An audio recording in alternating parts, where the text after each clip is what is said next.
तो हेलो प्यारे प्यारे बच्चों, आप सभी का स्वागत है आज के इस नए वीडियो में नए टॉपिक के साथ। बच्चों, आशा करता हूं कि आप सभी बहुत ही मस्त होंगे और अपने अपने पढ़ाई में तेजी के साथ व्यस्त होंगे। तो आज के इस प्यारे से लेक्चर में बच्चों, आज के जो लेक्चर है लेक्चर नंबर 11 होने वाला है। चूंकि बच्चों चैप्टर नंबर 1 विद्युत आवेश तथा क्षेत्र के अंतर्गत यह क्या है, यह 11वां टॉपिक है। इसके अंतर्गत आज क्या पढ़ेंगे बच्चों, आवेश के अनंत समतल चादर के कारण विद्युत क्षेत्र की तीव्रता के लिए व्यंजक किस प्रकार से ज्ञात किया जाता है, इसके बारे में संपूर्ण जानकारी आपको बड़ी आसानी से देने वाले हैं।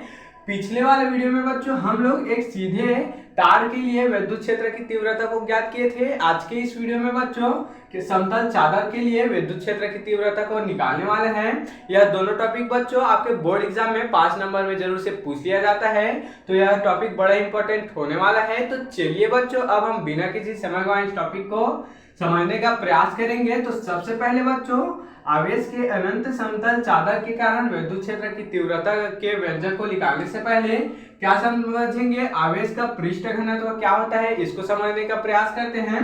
तो देख सकते हैं बच्चों, इसको परिभाषा से ही समझने का प्रयास करेंगे। किसी पृष्ठ के प्रति एकांक क्षेत्रफल पर वितरित आवेश को आवेश का पृष्ठ घनत्व कहते हैं। इसे बच्चों किससे दर्शाते हैं, इसको देख सकते हैं, इसको सिग्मा से प्रदर्शित करते हैं। देख सकते हैं इसको क्या कहते हैं बच्चों, सिग्मा कहते हैं, और इसको सिग्मा से प्रदर्शित करते हैं। क्या बोला गया, ध्यान देंगे। किसी पृष्ठ के प्रति एकांक क्षेत्रफल पर मान लेते हैं कि कोई पृष्ठ है, समझेंगे बच्चों। यहाँ पास मान लेते हैं कि यहाँ पास कोई पृष्ठ है, देख सकते हैं। मान लेते हैं कि यहाँ पास क्या है बच्चों, एक पृष्ठ है। मान लेते हैं यहाँ पास क्या हो गया, एक पृष्ठ हो गया। तो उस पर उसके प्रति क्षेत्रफल पर, इसके चारों तरफ बच्चों प्रति एकांक क्षेत्रफल पर वितरित जो आवेश होते हैं, बिखरे हुए जो आवेश होते हैं, उसी को क्या कहते हैं, आवेश का पृष्ठ घनत्व कह देते हैं। इसको किससे दर्शाते हैं बच्चों, देख सकते हैं, इसको सिग्मा से प्रदर्शित करते हैं। उसके बाद बच्चों इसका सूत्र क्या हो जाता है, sigma equal to Q upon A हो जाता है। अगर आवेश का निकाले तो क्यू इक्वल क्या हो जाएगा बच्चों, सिग्मा इंटू ए यहाँ पर हो जाएगा, देख सकते हैं। तो चलिए बच्चों, अब हम समतल चादर के लिए विद्युत क्षेत्र की तीव्रता को ज्ञात करने का प्रयास करते हैं डेरिवेशन के माध्यम से। तो देख सकते हैं बच्चों, इसको आपको लिखना पड़ेगा, क्या लिखना पड़ेगा, माना एक आवेशित चादर क्या है, पी क्यू आर एस है। तो देख सकते हैं एक हमने चादर बना लिए हैं, एक हम लोग चादर बना चुके हैं। यह क्या है, समतल चादर क्या है, यह माना एक आवेशित चादर क्या है, पी क्यू आर एस है। तो इसको नाम दे देते हैं पी क्यू आर एस। कोई भी नाम आप कहीं भी दे सकते हैं बच्चों, देख सकते हैं। वह इसमें क्या है बच्चों, इसमें समान दूरी पर क्या है, आवेश उपस्थित है, देख सकते हैं। इस पर समान आवेश यहाँ पर देख सकते हैं उपस्थित है। समझने का प्रयास करेंगे,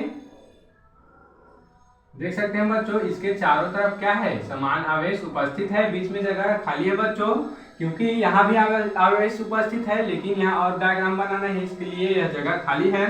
तो आगे देख सकते हैं बच्चों, और इसके देख सकते हैं क्या बोला जाए, माना एक आवेशित चादर पी क्यू आर एस है, पी क्यू आर एस है, और ये आवेश से क्या है बच्चों, पूरा घिरा हुआ है। वह इससे आर दूरी पर एक पी बिंदु पर स्थित है। क्या बोला गया बच्चों, इससे आर दूरी पर, मान लेते हैं यहाँ से, इससे आर दूरी पर एक क्या है, पी बिंदु उपस्थित है। समझेंगे बच्चों, यहाँ पर ध्यान देंगे, इससे आर दूरी पर क्या है, इसका दूरी आर है, और यहाँ पर क्या है, पी बिंदु उपस्थित है। तथा बच्चों इसी पी बिंदु पर विद्युत क्षेत्र की तीव्रता हमको ज्ञात करनी है। तो देख सकते हैं, इसको और भी अच्छे से लिखने का प्रयास करेंगे बच्चों, यहाँ पर समझेंगे। देख सकते हैं बच्चों, इससे आर दूरी पर क्या है, एक बिंदु P उपस्थित है। समझेंगे, एक बिंदु क्या है बच्चों, यहाँ पर P उपस्थित है। आर दूरी पर एक बिंदु P उपस्थित है, इसी पर विद्युत क्षेत्र की तीव्रता ज्ञात करनी है। चूंकि बच्चों ये गॉस के प्रमेय के क्या है, अनुप्रयोग है। तो गॉस का जो प्रमेय होता है वह बंद पृष्ठ पर कार्य करता है, वह बंद पृष्ठ के लिए ही सिद्ध माना जाता है। तो इस पृष्ठ को हम लोग क्या कर देते हैं, यहाँ पर इस पृष्ठ को बच्चों यहाँ पर हम लोग बंद कर देते हैं। देख सकते हैं कुछ इस प्रकार से। इधर भी बच्चों इसको मिला देते हैं, समझेंगे, यहाँ पर इधर भी बंद कर देते हैं बच्चों, देख सकते हैं। इधर भी क्या हो गया, ये बंद हो गया, समझेंगे। अब ये क्या करेगा बच्चों, गाउसी पृष्ठ की तरह क्या करेगा, यहाँ पर कार्य करेगा। इधर क्या है बच्चों, बिंदु P है, तो इधर भी बिंदु क्या होगा, P होगा। और इसका विद्युत क्षेत्र की दिशा किस तरफ होगा बच्चों, इधर होगा E। और मान लेते हैं कि इसका जो क्षेत्रफल है वह भी क्या है, dA है। इस P बिंदु का क्षेत्रफल dA है, इधर भी वही सेम होगा बच्चों, इधर भी क्षेत्रफल dA होगा और इधर भी जो विद्युत क्षेत्र होगा वो क्या होगा, E होगा। यहाँ पर इधर P मान लेते हैं, इसको क्या मान लेते हैं, इस बिंदु को P' मान लेते हैं। तो देख सकते हैं बच्चों पूरा खेल इस प्रकार का ही है, इस डायग्राम का ही है। इसको अगर आप आसानी से समझ गए हैं तो आपको डेरिवेशन आसानी से समझ में आ जाएगा। क्या है बच्चों, यहाँ पास कुछ भी नहीं है, देख सकते हैं। माना एक आवेशित चादर क्या है, PQRS है, तथा उसके मध्य में क्या है, एक O बिंदु है मान लेते हैं, और उससे R दूरी पर एक P बिंदु उपस्थित है, जिस पर हमें विद्युत क्षेत्र की तीव्रता यहाँ पर ज्ञात करनी है। तो चलिए बच्चों अब हम इसके डेरिवेशन को समझने का प्रयास करते हैं। अर्थात बच्चों गाउसी पृष्ठ के दोनों तरफ जो लगने वाले विद्युत फ्लक्स है उसको समझने का प्रयास करते हैं। तो गाउसी पृष्ठ के लिखेंगे, यहाँ पर लिखेंगे गाउसी, क्या है बच्चों, गाउसी पृष्ठ के दोनों तरफ क्या बच्चों, विद्युत फ्लक्स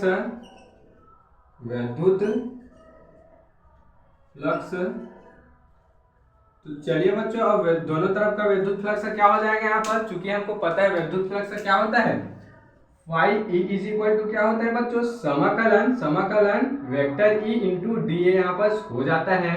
देख सकते हैं समाकलन क्यों लग जाता है बच्चों, क्योंकि संपूर्ण पृष्ठ के लिए जब हम निकालते हैं विद्युत फ्लक्स है तो यहाँ पर समाकलन लग जाता है। अब बात आती है दोनों तरफ क्या विद्युत फ्लक्स है, तो यहाँ पर और प्लस कर देंगे और समाकलन E के वेक्टर इंटू क्या कर देंगे, dA का वेक्टर कर देंगे। तो देख सकते हैं ये दोनों तरफ का क्या हो जाएगा बच्चों, यहाँ पर विद्युत फ्लक्स यहाँ पर आ जाएगा। फिर आगे क्या होता है बच्चों, चूंकि हमको पता है आगे यहाँ पर क्या होता है, फॉर्मूला सूत्र हम जानते हैं। आगे क्या हो जाता है, अगर A वेक्टर B होता है, A के वेक्टर में B होता है, समझेंगे बच्चों। यहाँ पर A के वेक्टर में क्या होता है, यहाँ पर B होता है, तो क्या हो जाता है, cos थीटा हो जाता है, A भी cos थीटा हो जाता है, ए बी कॉस थीटा हो जाता है। तो इसी प्रकार यहाँ पास क्या हो जाएगा बच्चों, उसी प्रकार यहाँ पास क्या हो जाएगा, phi E is equal to समाकलन ई इंटू डी ए क्या हो जाएगा, ई इंटू डी ए यहाँ पास क्या हो जाएगा, उसके बाद कॉस थीटा हो जाएगा। देख सकते हैं ई इंटू डी ए क्या हो जाएगा, कॉस थीटा हो जाएगा। उसी प्रकार इधर भी हो जाएगा समाकलन ई इंटू डी ए कॉस थीटा हो जाएगा, कॉस थीटा हो जाएगा।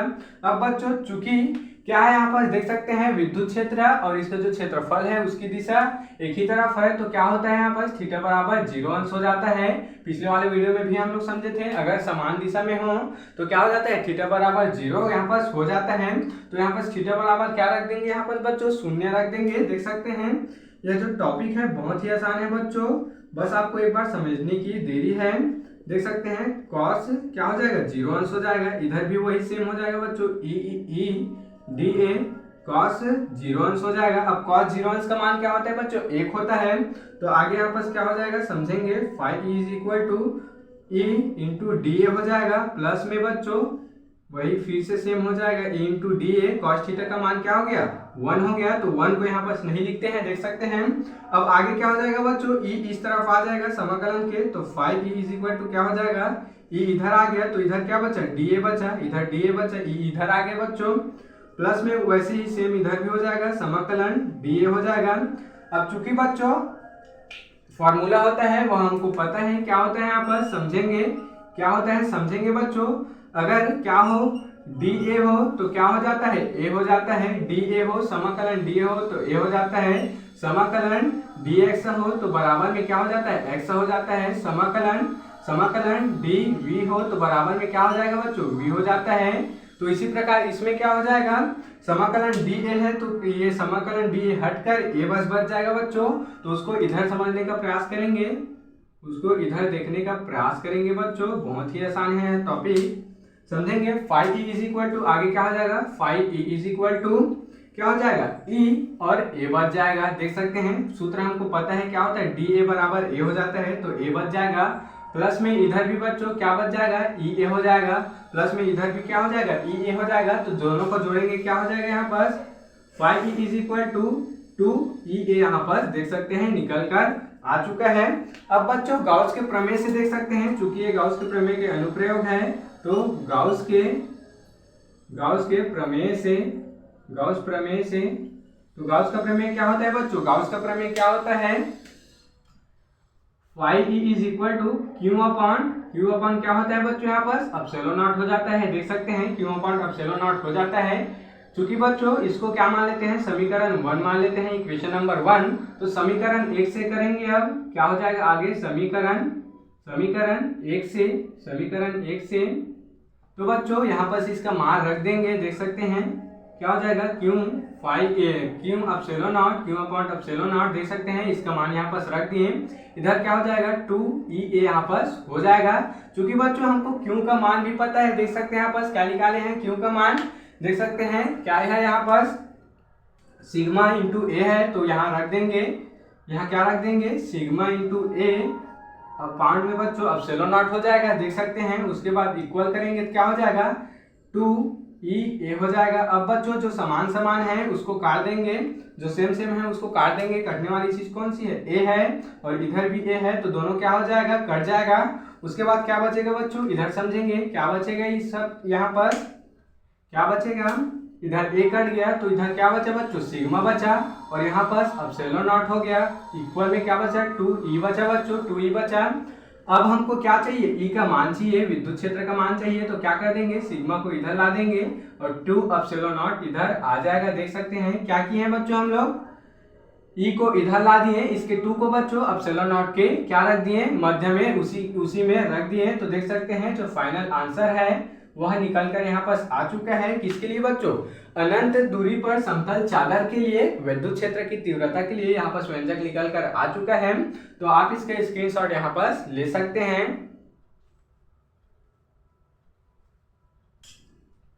तो बच्चों आशा करता हूं कि यह टॉपिक आपको जरूर से समझ में आया होगा, और ऐसे ही और इम्पोर्टेंट टॉपिक के लिए मेरे इस चैनल में बने रहिएगा।